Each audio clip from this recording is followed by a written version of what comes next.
करता हूं हमारे PSRM स्टडी चैनल में। दोस्तों, आज हम स्टार्ट करने वाले हैं क्लास 9th के ज्योग्राफी सेक्शन से second chapter physical features of India. Okay, हम लोगों ने अपने पहले चैप्टर में जो चैप्टर था, याद है आप सबको, इंडिया साइज एंड लोकेशन। इससे पहले हम लोगों ने ये किया है इंडिया साइज एंड लोकेशन। एक बार जल्दी से हम लोग उसको थोड़ा सा रिमाइंड करते हैं। इस चैप्टर में हम लोगों ने क्या देखा था कि इंडिया ग्लोब में कहाँ पे लोकेटेड है। ओके, इंडिया का लोकेशन क्या है, ठीक है ना। हम लोगों ने इंडिया का लैटिट्यूडियल और लॉन्गिट्यूडियल एक्सटेंशन देखा था, याद है सबको, याद है ना, गुड। हमने देखा था ना कि इंडिया का लैटिट्यूडियल एक्सटेंशन कितना है, 8 degree 4 minute to 37 degree 6 minute. Longitudinal कितना था, 68 degree 7 minute east to 97 degree 2.5 east. Okay, याद है आपको। यहाँ पे हमने देखा था कि on the globe where is the location of India और where exactly India is located. Okay, अब जो हम लोग इस चैप्टर में देखने वाले हैं, वो देखने वाले हैं physical features of India. Okay, physical features. See, physical features का मतलब क्या होता है। फिजिक्स हम लोगों ने पढ़ा है ना, तो हमने क्या देखा है कि फिजिक्स का मतलब होता है बॉडी। जैसे ये इस मार्कर का बॉडी है, ठीक है ना, ये इस वाइट बोर्ड का बॉडी है, ये मेरी बॉडी है, आप सामने बैठे हो, आपकी बॉडी है। हम सबकी एक बनावट है ना ओके, हम देखिए सबके स्ट्रक्चर अलग अलग हो सकते हैं। हम लोग कहते हैं ना कि वो काफ़ी हाइट में, उसकी हाइट इतनी है, उसकी वेट इतनी है, कहते हैं ऐसे। हम अगर इसकी बात करते हैं इस वाइट बोर्ड की, तो ये रेक्टेंगुलर शेप में है, ये इसका एक फीचर है, इसका कलर वाइट है, ये कह सकते हैं। तो जैसे यहाँ देखते हैं हम लोग physical features of India, India यहाँ लोकेटेड है, ठीक है। अब इंडिया लोकेशन तो हमें पता है, इंडिया का फीचर कैसा है। आप एक एग्जाम्पल के तौर पे मान लीजिए कि इंडिया ना एक फिजिकल बॉडी, जैसे हमारा फिजिकल एग्जिस्टेंस है, आपका एग्जिस्टेंस है, ओके, लिविंग बीइंग है हम लोग, वैसे इंडिया को एक सेकंड के लिए मान लेते हैं।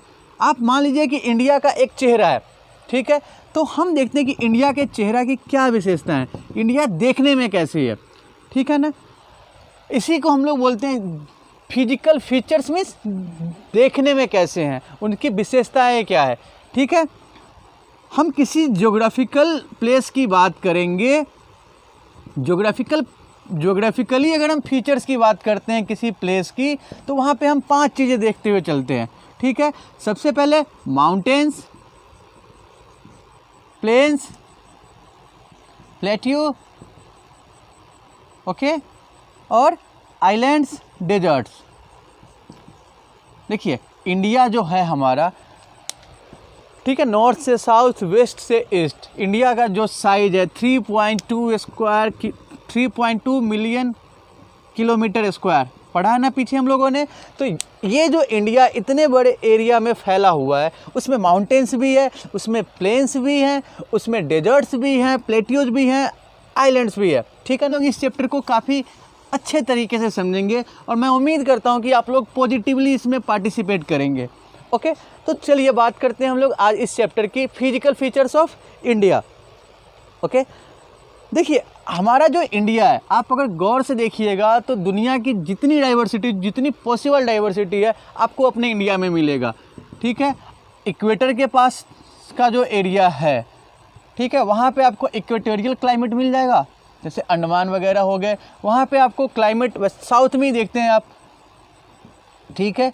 जो बिल्कुल साउथ, डाउन साउथ में देखेंगे तो वहाँ का क्लाइमेट आपको हॉट एंड ह्यूमिड क्लाइमेट मिल जाता है। हम लोग ऊपर जाते हैं कश्मीर की तरफ, तो वहाँ कैसा क्लाइमेट मिलता है आपको, टेम्परेट क्लाइमेट मिल जाता है।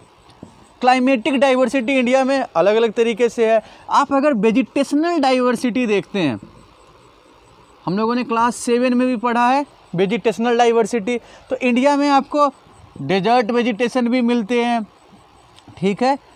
उसके बाद एवरग्रीन फॉरेस्ट भी इंडिया में है, टाइडल फॉरेस्ट भी इंडिया में है।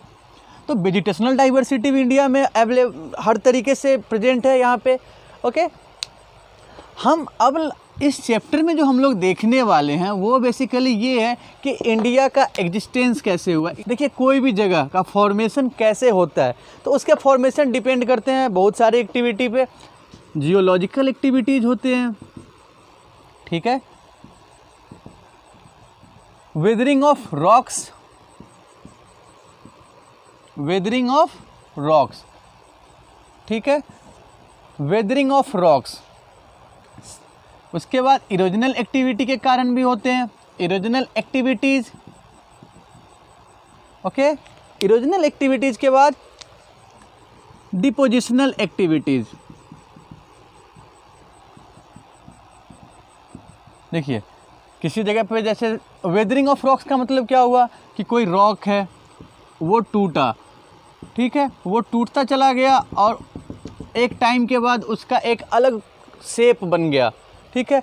इरोजनल एक्टिविटी की हम जैसे ये देख लीजिए, एक शेप है, ठीक है, एयर से, वाटर से इसका एक लेयर, ऊपर का जो लेयर है वो हटता चला गया, ट्रांसपोर्ट कर गया, कहीं और आके इकट्ठा हो गया, तो ये एक नया शेप बन गया है, ठीक है। अब जहाँ ये कैरीड होके आ रहे हैं वहाँ इकट्ठे होते जा रहे हैं, इकट्ठे होते जा रहे हैं, तो जो ओरिजिनल फीचर था देखिएगा वो तो जैसे सेडिमेंट इकट्ठे हुए तो उसका फीचर चेंज हो गया, उसका शेप चेंज हो गया। तो चाहे वो इरोजनल एक्टिविटीज़ हो चाहे वो डिपोजिशनल एक्टिविटीज़ हो, ओके, इस तरीके से चेंज होते रहते हैं, ओके।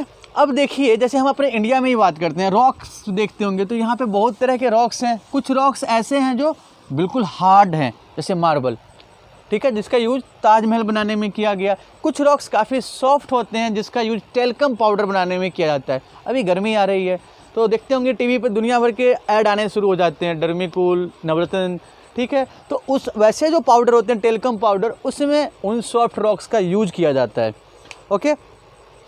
अब एक ना हम लोग नया टर्म देखेंगे, काफ़ी इम्पॉर्टेंट टर्म है, theory of plate tectonics, theory of plate tectonics. देखिए इंडिया कैसे बना है हम लोग ये देखने वाले हैं। उससे पहले देखते हैं इंडिया से पहले ये जो वर्ल्ड हम देख रहे हैं आज की डेट में, जो ग्लोब देख रहे हैं, वो कैसे एग्जिस्टेंस में आया। ये जो थ्योरी है, theory of plate tectonics, it was introduced by Alfred Wegener, okay. Alfred Wegener ने ये थ्योरी इंट्रोड्यूस की है, ये एक जर्मन है।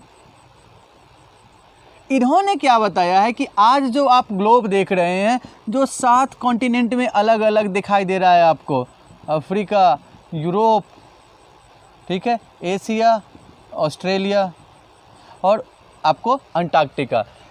ये थ्योरी ये बताता है कि ये जो आप जितने देख रहे हैं ये कभी ना कभी इकट्ठे थे, million of years ago these all continents were United. देखिए प्लेट का मतलब हम लोग समझ लेंगे जो हमारा क्रस्ट है, क्रस्ट का अपर सरफेस, ठीक है ना। पूरी ग्लोब पे आप देख सकते हैं वर्ल्ड मैप पे, तो ये देखिए बीच में वाटर बॉडीज आपको दिखाई दे रहे हैं, ठीक है। यहाँ north America, south America, Africa, Europe, Asia और ऑस्ट्रेलिया दिखाई दे रहे हैं आपको स्क्रीन पे। तो ये सातों अलग 7 टुकड़े आप कह सकते हैं कि ये पूरे अर्थ के 7 मेजर टुकड़े हैं, 7 बड़े लैंड मास हैं, ठीक है। ये कभी इकट्ठे यूनाइटेड थे, ये इकट्ठे एक थे, ये जो कंबाइंड थे, इकट्ठे थे, उस टाइम इनका नाम क्या था, पेंजिया। क्या नाम था, very good, Pangaea, okay, Pangaea था। अब क्या हुआ कि टाइम के साथ पेंजिया जो है वो मेजर 2 हिस्सों में टूट जाता है, ठीक है। 2 हिस्से बनते हैं, देखिए स्क्रीन पे आ रहे हैं, 2 प्लेट या 2 हिस्से आप कह सकते हैं, यूरेशिया एंड जो सेकंड था वो था गोंडवाना, गोंडवाना लैंड और यूरेशिया, ठीक है। गोंडवाना, यहाँ पे गोंडवाना लैंड से रिलेटेड इन्फॉर्मेशन होगा आपके। तो गोंडवाना लैंड जो था उसमें कौन कौन से प्लेट शामिल थे, उसमें शामिल थे साउथ अमेरिका, अफ्रीका, ऑस्ट्रेलिया, हमारा इंडिया भी गोंडवाना लैंड का ही हिस्सा था, India and Antarctica, okay, India and Antarctica. बाद में क्या होता है कि गोंडवाना लैंड से दो प्लेट, इंडियन प्लेट और ऑस्ट्रेलियन प्लेट अलग होते हैं, सेपरेट होते हैं। गोंडवाना लैंड से दो प्लेट सेपरेट होते चले जाते हैं, इंडियन प्लेट और ऑस्ट्रेलियन प्लेट। ठीक है, देखिए ये गोंडवाना लैंड है, गोंडवाना लैंड से ये आपका यूरेशियन प्लेट है। ठीक है, एक प्लेट चला नॉर्थ ईस्ट की तरफ, ठीक है, और एक प्लेट चला साउथ ईस्ट की तरफ। वो साउथ ईस्ट की तरफ ऑस्ट्रेलियन प्लेट हो गया। इंडियन प्लेट नॉर्थ ईस्ट की तरफ चला और अपने से बहुत बड़े प्लेट यूरेशियन प्लेट से टकराया। टकराने के कारण क्या हुआ कि यहाँ पे दोनों क्रस्ट के जो, देखिए दो प्लेट टकराए तो क्या हुआ, एलिवेशन हुआ। वहाँ पे प्लेट के टकराने से, इंडियन प्लेट और यूरेशियन प्लेट के टकराने से क्या हुआ, ये एलिवेट हो गया। इनका प्लेट का जो मार्जिन है, यही आज की डेट में हिमालयन माउंटेन है। और यहाँ देखिए, यहाँ बीच में यूरेशियन प्लेट के नीचे एक टेथिस नाम का सागर था। एक क्वेश्चन आता है कई बार कि आज जहाँ हिमालय है वहाँ पे पहले एक सी हुआ करती थी, उस सी का नाम क्या है? तो आज जहाँ पे हिमालय है वहाँ पे टेथिस नाम का सी हुआ करता था उस, ठीक है। अब ये टेथिस सी क्या हुआ, जब इंडियन प्लेट यूरेशियन प्लेट से टकराया तो ये टेथिस सी उसके नीचे सबड्यूड हो गया, उसके नीचे आ गया, ठीक है। और वहाँ पे क्या हो गया, हिमालय फॉर्म हो गया।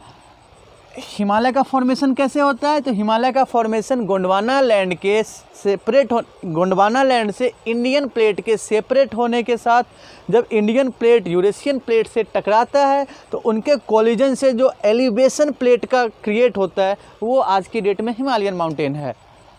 अब देखिए, जो प्लेट जो एक दूसरे से मूव करते हैं, प्लेट के जो मूवमेंट होते हैं, मूवमेंट ऑफ प्लेट्स, ये कितने तरीके से होते हैं? तो मूवमेंट ऑफ प्लेट 3 तरीके से होते हैं। मूवमेंट ऑफ प्लेट का ओके, तो हम ये देख रहे हैं कि हिमालय आज जहाँ पे है वहाँ पे टेथिस सी हुआ करता था। इंडियन प्लेट जब यूरेशियन प्लेट से टकराता है तो वो टेथिस सी इंडियन प्लेट के नीचे आ जाता है और इनके टकराने के कारण जो कोलिजन होता है उससे एलिवेशन क्रिएट होता है और वही प्लेट का एलिवेशन आज हमारे सामने हिमालय के रूप में है, ठीक है। अब आप ना टेक्स्ट बुक में आएंगे, पेज नंबर 8 पे आप आएंगे, ठीक है। देखिए ये पेज नंबर 8 का आप ये पैराग्राफ देख रहे होंगे, लास्ट वाला। एक बार आप इसको अच्छे से देखिएगा। The land of India displays great physical variation, में सारी वैरायटी आपको दिखाई देती है। Diversity, India is country of diversity, you can say, okay. Geologically, the peninsular plateau constitutes one of the ancient landmass on the Earth's surface। देखिए peninsular प्लेटो जो है, इसको अच्छे से समझिएगा। कई बार ना, जैसे ये देखिएगा, अगर आपसे कोई पूछ देते हैं कि इंडिया का जो बॉडी है उसमें सबसे एंशिएंट पार्ट कौन सा है, ठीक है ना। हमने देखा है ना, गोंडवाना लैंड से इंडियन प्लेट सेपरेट होता आया है, यूरेशियन प्लेट से टकराया है। आज जो आप इंडिया का शेप इस तरीके से देख रहे हैं, तो जो नीचे वाला शेप है वो गोंडवाना लैंड का हिस्सा है। ऊपर वाला जो एलिवेशन आप हिमालय का जो देख रहे हैं तो वो तो यूरेशियन प्लेट से टकराने से बना है, ठीक है ना। तो ओरिजिनली इंडिया का जो पोर्शन कहेंगे, हिस्सा कहेंगे, वो कौन सा है? ये पेनिनसुलर हिस्सा है ना। बात समझ में आ रही है? ये पेनिनसुलर हिस्सा है, इंडिया का सबसे एंशिएंट हिस्सा है। तो यहाँ पे देखिए यही कहा जा रहा है आपसे, geologically the peninsular plateau constitutes one of the ancient landmass on the earth surface. It was supposed to be one of the most stable land blocks. Okay, देखिए ये सबसे पुराना हिस्सा और ये काफ़ी स्थिर हिस्सा माना गया है, ठीक है। अब देखते हैं, the Himalayan and the northern plains are the most recent landforms. हमने अभी देखा है कि हिमालय तो इसके बाद बना है और हिमालय के बनने से यहाँ जो गैप क्रिएट हो रहा है, ठीक है ना, वो आगे जाके वहाँ से जब सेडिमेंटेशन होना शुरू हुआ तो क्या बना है, हिमालय के बनने के बाद नॉर्दर्न प्लेन्स का एरिया बनता दिखाई दे रहा है, ठीक है ना। हिमालय के देखिए सबसे ओरिजिनल कौन सा है, पेनिनसुलर प्लेटो। हिमालय के बनने के बाद आपका नॉर्दर्न प्लेन्स का एरिया डेवलप हुआ है।